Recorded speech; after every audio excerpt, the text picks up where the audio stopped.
A paz do Senhor Jesus, amados alunos do Instituto El Shaddai. Que bom que vocês estão aí do outro lado para estudar um pouquinho mais sobre a história da igreja.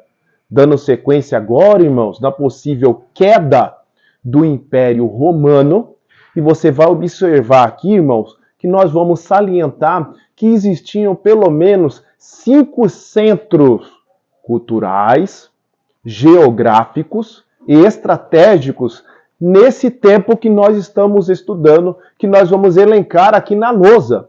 E o centro geográfico maior e religioso daquela época era Roma, onde se concentrava o imperador. Falamos sobre Constantino, que tolerou o cristianismo, e nós vamos observar um pouco mais para frente, irmão, e no ano 380 depois de Cristo, o imperador Teodósio, ele oficializa o cristianismo como a religião do império. Vamos estudar também, irmãos, algo importante sobre a questão do papado. E nós vamos aqui, irmãos, sem ofender os nossos irmãos católicos romanos, difundir muito, estudar e refutar algo sobre mariolatria, sobre a questão do papado, entre outros, que acabou entrando na igreja. Vamos lá, irmãos, para o nosso texto na página 25. Antes de mais nada, pegou aí o seu caderno da unção? Aleluia! Pegou também aí, irmão, seu material de apoio, seu livro? Também pegou a sua caneta ungida, o seu suquinho, Coca-Cola e etc. Bora para a aula, irmão. Você precisa destinar alguns minutinhos da sua atenção para mais uma aula sobre a história da igreja. Vamos lá, irmãos, página 25, a igreja medieval. Desde a queda de Roma, 476, até a queda de Constantinopla, 1453. Progresso do poder papal no período que vamos considerar, que durou 1000 anos. Nosso interesse, irmão, é dirigir somente a igreja ocidental. Não vai dar para a gente difundir os 5 centros que eu falei no começo da aula. Então, vou me apegar um pouquinho mais na igreja ocidental, ou latina, cuja sede e autoridade estava em Roma, como eu já falei, que continuava a ser a cidade imperial. Apesar de seu poder político haver desaparecido, não relacionamos os acontecimentos por ordem cronológica, porém, vamos examinar os grandes movimentos, muitas das vezes paralelos um com o outro. Desenvolvimento do poder papal. O Papa de Roma afirmava ser o bispo universal e chefe da igreja. Agora veremos reclamando a posição de governante de nações acima de reis e imperadores. Era o que eles estavam desejando. Lembre-se, irmão, tudo isso se dá também para pegar gancho em Roma, que Pedro foi ali o último papa, né? Foi também papa, ou o primeiro papa, melhor dizendo, o primeiro papa em Roma. E houve ali a sucessão justamente por causa de Pedro. Quero falar algo aqui, irmãos, antes de continuarmos o nosso estudo. Nenhum dos apóstolos, incluído Pedro, quis essa sucessão. Você vai ver que nenhum deles reivindica. Olha, alguém tem que ficar no meu lugar. Eu agora era apóstolo, mas eu quero que esse aqui fique apóstolo em Jerusalém. Paulo, irmãos, um dos obreiros mais citados no Novo Testamento, também não reivindica tal. Então eu quero deixar essa observação para os amados irmãos que estão estudando. Esse desenvolvimento teve 3 períodos. O crescimento, nós estamos agora falando do papado, tá? Não é mais agora da relevância do Império Romano, vamos dar uma vírgula importante nisso daí. A culminância e a decadência do quê? Do primado papado. Crescimento do poder papado começou com uma certa relevância com o pontificado de Gregório I. Os irmãos devem saber que teve outro papa antes de Gregório, mas eu estou salientando aqui Gregório I, o grande, e teve o apogeu no tempo de Gregório VII, mais conhecido como Hildebrando, página de número 26. Gregório VII, irmão, foi o único cujo nome da família se destacou. Eleito papa, enviou missionários à Inglaterra a fim de cristianizar o povo. Gregório expandiu o reino de sua igreja, objetivando a conversão das nações da Europa que ainda se conservavam pagãs. Vamos continuar. Conseguindo levar a fé ortodoxa aos visigodos arianos da Europa. Tornou a igreja praticamente governadora da província das vizinhanças de Roma. Olha o poder desse camarada. Estou falando agora do Papa Gregório VII. Vamos continuar. Preparando assim caminho para a conquista de um poder temporal. Também desenvolveu certas doutrinas na igreja romana. Lá vai algumas. Especialmente a adoração à imagem. Tudo com esse Papa, irmãos. O purgatório. A transubstanciação, que eu deixo um adendo aqui, que é a crença que a missa ou comunhão, pão e vinho se transformam milagrosamente no verdadeiro corpo de sangue de Cristo. Nós, irmãos, pentecostais tradicionais, nós não cremos nessa transubstanciação. Cremos ali que o pão e o cálice com suco com uva, de uva, são símbolos. Isso não desmerece nada do momento em hipótese alguma. Então nós divergimos cabalmente, irmão, que ali se transforma no corpo e também no sangue de Jesus. Não concordamos com isso daí. Mas esse Papa Gregório VII introduziu, irmãos, o purgatório, imagem a santos, etc. Isso nós vamos refutar na próxima aula. Quero que vocês vejam na lousa aqui, irmãos, sobre um texto que é polêmico até agora. Eita glória, como que é polêmico? Ter respeito, eu quero começar com isso daqui, irmão. Ter respeito não significa se calar perante heresias. Nós temos que ter respeito aos nossos irmãos católicos aqui em voga, romanos. Claro que temos que ter muito respeito a todos, não somente aos católicos romanos. Mas isso não significa um estudante, alguém que está me ouvindo aí do outro lado, que eu não venha refutar biblicamente ou teologicamente aquilo que eu achar por bem, irmão, justamente não concordar. Então a divergência faz parte, irmão, de todo esse escopo teológico e no debate na área das ideias. Ler Mateus 18. Mateus 18 é aí que a Igreja Católica Apostólica Romana se apoia muito, né?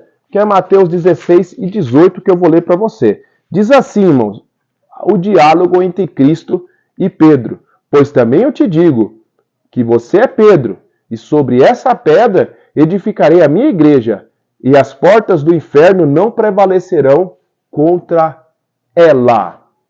Então aqui, irmãos, naquele contexto que nós estamos estudando, para justamente colocar um bispo de ordem maior, porque se reuniu os bispos, assim como tinha um imperador, ali a parte religiosa pensou, a gente precisa também de ter um líder sobre os bispos, sobre os padres, que já estavam começando a ser chamados de padres, sobre os presbíteros. E acharam por bem o quê? Devido Pedro, aspas, ser ali o primeiro papa em Roma, a sucessão tinha que vir de Roma. Estudem comigo depois um pouquinho mais ou pesquise mais sobre esse assunto, irmão. Fora aqui da nossa videoaula. É necessário os alunos pesquisarem, irmão. História da igreja vai exigir um pouquinho a mais de mim e de você.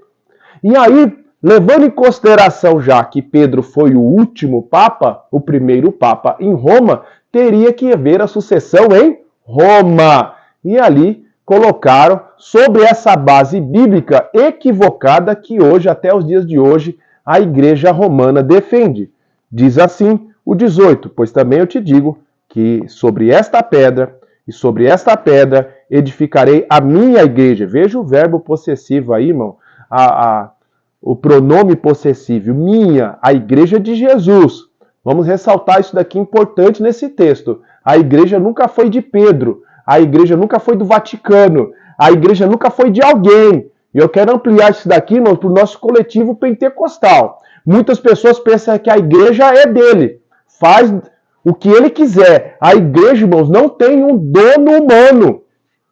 A igreja é de Jesus Cristo, a minha igreja. A igreja é de Jesus Cristo. Então precisamos de salientar esse ponto principal. O pronome possessivo está ligado a Jesus Cristo. Não é de ninguém. Não é de uma placa. Não é de um pastor presidente. Muito cuidado com isso, irmão. Para a gente não cair na questão que precisamos de um mediador. A gente não pode fazer mais nada se a gente não pode... a gente tem que falar com o nosso líder. Irmãos, não estou falando para desobedecer a liderança em hipótese alguma. Senão, desprego o que eu preguei até agora. precisamos de estar subordinados às autoridades. O que eu quero que você entenda é que você pode orar da sua casa. É que Deus pode falar com você através da sua palavra, que é profecia inerrante, e você não precisa de intermediadores. A situação está feia, Cristo mesmo ensinou a mim e a você para você procurar o seu quarto.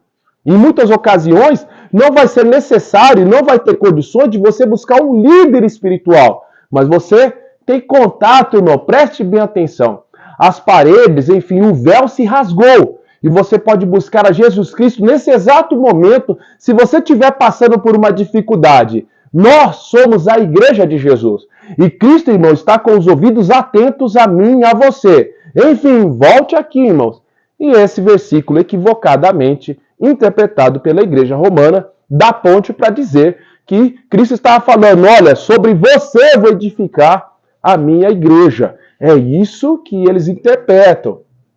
Que sobre Pedro está ali a igreja, sobre um homem. E é claro que nós vamos divergir e refutar esse ponto, irmão. Vamos lá. Quem é a pedra, irmãos? No caso aqui eu faço a pergunta, que falam que essa pedra aí é Pedro. Lembrando em consideração, irmão, se você for para o aramaico, que é a linguagem que Cristo usava e usou ali com Pedro nessa questão, mesmo estando traduzido para o grego, a palavra kepas do aramaico não faz diferença, tá? Entre que nós já, muitos estudantes abordam, né? Pedra significa pedregulho, e a outra questão sobre esta pedra, você é Pedro, pedra pequena, sobre esta pedra, que é também, irmãos, algo a ser considerável, tá? Mas do grego tem essa diferença, já no aramaico não tem a diferença de pedra e rocha. Não tem. Eu quero deixar isso bem claro aqui. Também quero levar em consideração, irmãos, que Agostinho, em suas retratações, apoia justamente que essa pedra é Jesus Cristo e não Pedro. Deve ser considerado, irmão, Agostinho, objeto de vários estudos nossos. Se prepara para começar a falar muito sobre a teologia de Santo Agostinho. Também Eusébio de Cesareia, irmãos, defende que ali a pedra é Jesus Cristo, o grande historiador e teólogo que nós estamos também mencionando em várias aulas nossas. Vamos continuar, irmãos. Até então são pensamentos, mas eu gosto é de Bíblia. Vamos provar com Bíblia quem é essa pedra. Vamos para Mateus 21 e 42. Mateus 21 e 42. Disse-lhe Jesus: nunca lestes nas Escrituras a pedra que os edificadores rejeitaram. Essa foi posta por cabeça de ângulo. Pelo Senhor foi feito isto, e é maravilhoso aos nossos olhos. Ele está falando, irmão, dele mesmo. Essa pedra foi rejeitada pelos homens, mas é Jesus Cristo. Tá bom, ainda não concordou? Então eu vou apelar para o próprio Pedro, irmão, que é aqui, como eu comecei falando, que Cristo, nessa passagem em Mateus 16 e 18, está dialogando com Pedro. E nada melhor que Pedro, em uma das suas cartas, falar quem que é essa pedra. 1 Pedro, vamos lá. Tá gostando da aula? Então me ajude, irmão. Você precisa de repercutir dessa aula para mais alguém, irmão. Estamos aprendendo a defender sobre a questão desse papado. Pedro foi o primeiro papa, então ele reivindicou. Não, irmãos, não tem base bíblica. E quando tem essa base bíblica que eles dizem é um equívoco. Não consegue aplicar as ferramentas devidas da hermenêutica, que é a exegese. Exegese não é tirar do texto. Exegese é colocar no texto, e esse que é o perigo. Para todo exegeta que está do outro lado aí, nós praticamos a exegese. Tiramos daquilo que está escrito, mas não colocamos o nosso pensamento. Isso é um perigo. Por isso que eu saí aqui da ordem, Agostinho falou, Eusébio falou, mas vamos ver o que a palavra inspirada diz. Então a própria Bíblia se interpreta por ela mesma. Finalizo com essa cerejinha aqui, ó. Isso é uma cereja no bolo aqui, ó, todo decorado. 1 Pedro, capítulo 2. Tremendo o que Pedro fala.